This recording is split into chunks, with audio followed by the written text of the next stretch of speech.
Hi my dear ones, ഒരു കാര്യം ശ്രദ്ധിക്കുക. നിങ്ങളുടെ വാക്കാണ് നിങ്ങളുടെ ക്യാരക്ടറായിട്ട് മാറുന്നത്.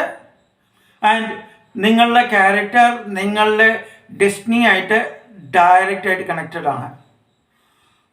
അതുകൊണ്ട് ദേഷ്യം വരുമ്പോൾ നിങ്ങളുടെ വാക്കുകളെ ശ്രദ്ധിക്കൂ. എന്തുകൊണ്ടാണെന്ന് വെച്ചാൽ പല സന്ദർഭങ്ങളിലും നടക്കുന്നത് എന്താണെന്ന് വെച്ചാൽ ഒരാളെ മറ്റുള്ളവർ പിൻ പോയിന്റ് ചെയ്യുന്നു, എപ്പോഴും ഐസൊലേറ്റ് ചെയ്യുന്നു, and always finding fault with that particular person. അപ്പം എന്ത് സംഭവിക്കും? അയാൾ ടോട്ടലി ഫ്രസ്ട്രേറ്റഡ് ആവും. ആ ഫ്രസ്ട്രേഷൻ മുഴുവൻ അയാളെങ്കിൽ മനസ്സിൽ ഇങ്ങനെ അടക്കി വെക്കും. ഒരു ദിവസം പൊട്ടിത്തെറിക്കും. പെട്ടെന്ന് മുമ്പ് ചെയ്ത കാര്യങ്ങളെല്ലാം മറന്നുകൊണ്ട് അയാളുടെ ക്യാരക്ടർ ആ ലെവലിൽ മോൾഡ് ചെയ്ത് എടുക്കാൻ പറ്റും അപ്പുറത്ത് നിൽക്കുന്നവർക്ക്. അതുകൊണ്ട് എപ്പോഴും watch your words while U